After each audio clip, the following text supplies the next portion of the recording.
संविधानाची विटंबना केली गेली आहे। परभणीमध्ये हिंसाचार होतोय। आंदोलकांकडून दुकानांची तोडफोड करण्यात येते। शांततेत सुरू असलेल्या आंदोलनाला आता हिंसक वळण लागलेलं आहे।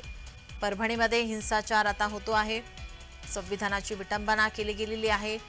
आंदोलकांकडून आता दुकानांची तोडफोड करण्यात येते। शांततेत सुरू असलेले आंदोलन याला आता हिंसक वळण आलेलं पाहायला मिळतंय।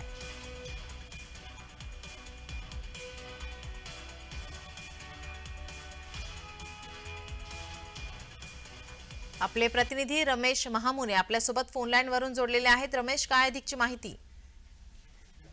परभणीमध्ये डॉक्टर बाबासाहेब आंबेडकर यांच्या पुतळ्यासमोरील संविधानाच्या प्रतीची विटंबना झाल्याप्रकरणी कालच परभणी शहर बंद ठेवण्यात, परभणी शहरासह जिल्ह्यात गंगाखेड, पाथरी आणि पूर्णा शहर बंद ठेवण्याचं या ठिकाणी भीम अनुयायांकडून हाक देण्यात आली होती।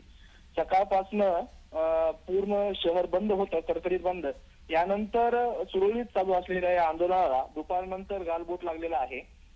सर्व भीम अनुयायी एकत्र जमल्यानंतर हिंसक वळण या ठिकाणी सुरुवात झाली। आंदोलकांकडून दुकानाची तोडफोड या ठिकाणी करण्यात आली आहे। काही तरुणांनी हातामध्ये काट्या लाट्या घेऊन रस्त्यावर या ठिकाणी आले होते। याचाच रूपांतर या ठिकाणी तरुणांची माती भडकली आणि यानंतर शहरावर जे दुकानं आहेत त्या दुकानावरील पाट्यावर दगडफेक करण्यास सुरुवात केली। तसेच विसावा कॉर्नर असलेल्या या ठिकाणी मात्र रमेश, अशा वेळेस पोलीस आता काय भूमिका मांडतात? पोलीस आता काय पावलं उचलतायत?